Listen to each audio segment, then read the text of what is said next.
Hope everybody's doing okay. Appreciate you being here.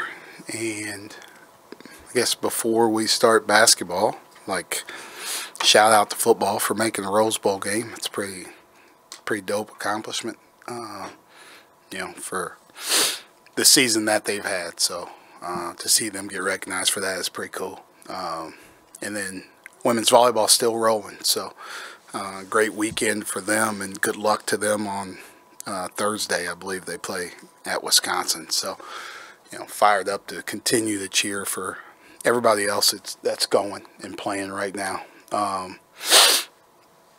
It's funny, I've been obviously a head coach for 39 games maybe, something like that. My math is a little funny. I went to Hanover. Hanover's a great school, by the way. I always make fun of it, probably because I went there. That's the only reason. But when you coach in the Big Ten, like every game's a challenge, and everybody's probably seen that this weekend and throughout last week when the conference play started. But there's people in the league that are great, right? You guys obviously know I always talk about Paint and our relationship, and that he tries to help me as much as he can, without hurting his own team. But Coach Izzo's the same way, and we were talking at media day, and one of the things he told me, he was like, man, if you can get an environment there, right? Like, environments help you win 2 or 3 games each year, right? So he's like, that's what we have. Like, the environment helps them win games when they're not at their best. I've obviously been at Purdue. I understand that. Rutgers just rolls everybody at home. The environment helps them every single time. So, I am pleading. By tomorrow, I'll be begging that we need some help, right? Everybody that's able and able-bodied to come to this game, we need your help. That's all I'm asking you for, is for us to do what we want to do, for us to get where we want to get. It can't just be us, can't just be the families, can't just be the few that always show up. And I appreciate the few that always show up. I appreciate the students that have packed that student section every single night, and the fans that have come. The Lafayette game was awesome with the fans that showed up, with no students here. So, I'm not taking anybody for granted, because I appreciate the people who have come. But, if you want to see a good basketball team, if you want to help our program go from one level to the next, then there's got to be some level of investment. And, we're getting to put up or shut up time. Micah, you've had a couple of games where it looked like you had very little chance of winning pretty late in the game, but you were able to claw back and at least give yourself the opportunity. How do you balance the positive of that against the negative of you never want to lose, or moral victories and that kind of stuff? Yeah, it's you try and learn from it the best way possible. Against Clemson, we were down and we fought back. It was great, from our guys, great clock management at the end to give us a chance to win it at the end. But let's not put ourselves in that position. How do we not get to that position? By playing better in other stretches. So we look at, the entirety of the game and not just the end of the game, right? We have to be good at the end of the game. We have to be good in last-second situations, last crunch time situations, 5 minutes and under. You got to be really good, but you got to be good in the other 35 minutes. And maybe if you are, you don't get to that point. So it's a balancing act of how much you focus on that, but how much you're able to focus on yourself. So you're playing well for 35 minutes. So now in those last 5 minutes, you're focusing on closing people out instead of coming back or trying to win. Micah, how have you seen the young guys respond now that you've lost 2 games in each of those losses? And how does the veteran leadership kind of help keep those guys even keel, knowing you're not going undefeated basically in a season? Yeah, I don't those guys react pretty much the same each time. They just get right back to work, right? That's the biggest thing. our older guys, our leadership from them has been really good. And that's on the court, but it's off the court. It's little things that they do, like how they're, take care of themselves, how they're taking care of their bodies, how they're getting ready from one game to the next, and whether that's reading the scouting report or watching more film. Now you see younger guys watching more film or staying after, not just of themselves, but doing more scouting report type stuff, how they're getting ready. So, that's when, that's what a culture is. And everybody kind of holds themselves to a certain standard. And that's what those guys are doing. That's what our older guys are pushing them towards. And I think the young guys are doing a great job of, setting a standard for themselves and then trying to reach that every day. What approach did you take to the aftermath of Clemson and the weekend, and just the balance between resetting, taking some time versus scouting Michigan State? Yeah, we haven't haven't really talked about Michigan State much at all. The day after Clemson, we took off. And then the next couple of days, we really focused on ourselves and things we needed to clean up. Like after, after 8 games, there's some slippage. Just because you don't get as much practice time, you're going game to game, you're preparing for one thing to the next. There's things that you emphasize early in the year that kind of go by the wayside because you don't have as much time to practice those things. Well, we had time to practice them. So I'm expecting us to be sharp on Wednesday when we play, right? Or we need to go back to the drawing board and continue to do it. But we've focused on ourselves now.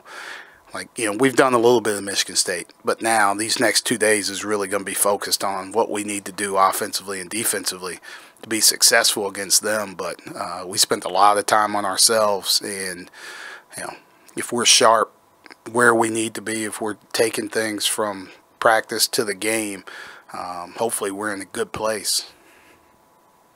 Micah, what have you told the freshmen about the difference of conference play, especially in the Big Ten, since you've been in it for so long now? I told them that, this is funny. I was watching the game last night, Michigan State Northwestern, and before it started, Robbie Hummel's on the TV with Andy Katz.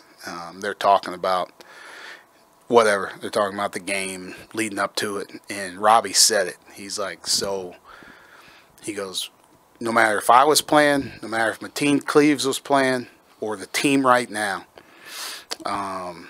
if you don't handle transition defense and offensive rebounding, you have no shot at beating Michigan State, right? Forever. I told our guys that, number one, right? You got to handle these things. You got to do these things. Playing Virginia Tech, playing Clemson, those games were physical, right? The Clemson game was physical. We needed this break to get back healthy where we needed to be and to get rested, because that game was really physical. They'll be ready. They should be ready, right? We've played good teams. We've challenged ourselves. We've played physical teams. So there won't be a huge difference. But now, it's just going to get amped up a little bit, man. I'm getting out of a pot of boiling water. I'm jumping right into the frying pan, right? It's going from hot to hotter. And, we'll see who's ready for it. Micah, you mentioned slippage. Where have you seen that, and what have you done other than just repping it out in practice to kind of rectify that? Just a lot of film, just a lot of practice reps, just really trying to be better. More offensively than defensively. I think people guard you in different ways, so you have to prepare for that. But the basics of what we do has to be better. We lost track of that, and we should be better for it. And not giving each other space to play, not giving each other a chance to play. Not cutting at the same speed that we should be cutting at. We got to get back to that. Coach, Cam Winter had a really good game against Clemson. He had 26 points, especially from the free throw line where he went 11 for 12. But I think defensively is where he really kind of showed out in that game. What does he bring offensively and defensively heading into Big Ten play where competition ramps up? Yeah, he's getting more comfortable where he needs to be. You know, I think probably hit this time last year is probably when Jalen Pickett started hitting his stride. I think, you know, Cam took what the defense gave him. He attacked more. I think he's shooting the ball at a really good rate right now. But he's also putting a lot of time into that as well. He's spending time before and after every practice getting extra shots up, and you're seeing it. Like I've said it, like, you know, what he shot at Drexel last year was like 29%. He's not a 29% three-point shooter. But, you know, he is if he doesn't get his reps. He is if he's not shooting it the same way. But now he's attacking more off the dribble. He's playing in more pick and rolls. He's taking those catch-and-shoot shots. Then he's being challenged. He's challenging himself to be pretty good defensively. And, like, you know, this is a good test for him. They got good guards. They you know, whether it's Walker or Hogard, you know, both those guards are really good. They really make their offense go once they start playing out of pick and rolls and doing other things. So you got to be good against those guys. Our ball screen defense has to be good against these guys. Micah, Seth's rebounding numbers, his recruiting numbers are probably pretty good too, but his rebounding numbers seem to be kind of up consistently. How important has that been, and is that just him working harder, or do you lose so many rebounds with John not being here that somebody else is bound to kind of pick them up? Yeah, he's doing a great job of you know, boxing out and then pursuing the basketball. Like, he's going after it, and that's, you know, you need more people doing that, right? You know, we need some of our bigger guys pursuing the ball like that, right? We need Keba to go rebound like that. But, like, Seth is going to get it. Like, Pickett's going to get it. Those guys are getting defensive rebounds, but they're also not battling against the biggest guy on the court the whole time, right? John had a unique ability to hit somebody and pursue the ball and go get it before anybody else could. You know, Seth can do those same type of things, but using his quickness against bigger guys to now hit them and then pursue it. And that's where, you know, he's really helped us in that area. And that's, you know, just him doing more and more each year. I think he understands his defensive assignment. He understands what he's doing. Now he knows how much we talk about team rebounding, how much, like, we should be rebounding with all five guys. He's really taken that to heart. So, you know, I'm proud of, like, the strides that he's made, you know, in all areas of his game. Not to belabor the point, but you opened the door. You've been here a year. Mm-hmm. Is it tickets sold, or is it getting butts in seats for tickets that have been sold? I think it's probably more getting butts in seats for tickets that have been sold. And, like, it's all helpful, right? Like, you know, people are buying season tickets, but they can't make it to games. And that, you know, that helps us as a department. But, like, the more people we have, and, you know, if it's a certain number of people that make it, like, we need that number to be as loud as possible. I think that's the biggest thing is creating an atmosphere. And, like, maybe that starts with us. Maybe we need to play better at home. So we help create an atmosphere. But, you know, like, the more students that we have, and like I said, the students have been great. And even the people that have come have been great. We just need more, right? There's more people walking around this campus. Yeah, like, what are we doing? Like, I understand if you got something going on, like, hey, have at it, man. College student, I was a college student once. I was busy. I'm a college coach right now, and I'm busy. But if I don't have anything going on, like, I go to hockey games. I go to volleyball games. Like, I got 4 kids, right? There's things that's out here, man. We got a fun group. We got a bunch of good dudes who also go support, right? Like, you know, those guys are all at the volleyball game because they were excited about going. Like, they're all going to the football games. They're all doing stuff. Like, they're supporting other people.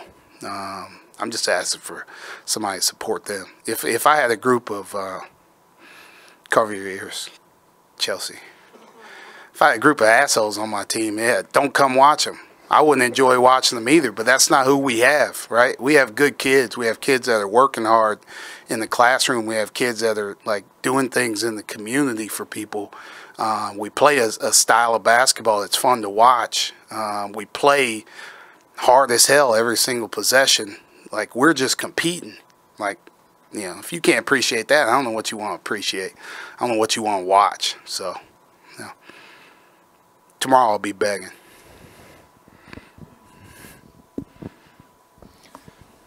And I mean, well, we're going to belabor the point. Nate did it first, so may as well double down on this. Have you found it to be more frustrating than you anticipated trying to do that, right? Because it's, you know, last year you were trying to do the same thing. Now that you're a year in, it's still continuing to prove harder, even though you have a good team that you're proud of. Yeah. No, I'm not frustrated by it, right? Like, I'm like, here's like, couple years ago when there was COVID, nobody could come, right? Everybody wished they could go to games. Man, I wish I could go watch the team play. Well, there is no restrictions on who can come to games. So, like, you were really just talking. You didn't really want to come to the games. I'm different, right? I'll play against nobody, or I'll play in front of nobody. I don't care, right? I want this for our guys. Like, I don't care. Like, hey, it's on you. It's on me. Like, I've played in front of nobody. I've coached in front of 70,000 in the Final Four. Like, I'm cool. Like, if nobody's there, I'm still going to be the same exact person. But, like, why not help our guys? Why not give them some juice and see, like, how fun it is? Come once. And you're like, man, this kind of sucked. Don't come back the next game, right? But you might have fun, right? You might have fun. I've gone to some of these places. I've been in some of these buzzsaws. Like, we're going to go Saturday. I can't look ahead, but we're going to go Saturday. Illinois is going to be sold out. It's going to be, like, an absolute nightmare to play in. But, like, people shouldn't come here and, like, get a break.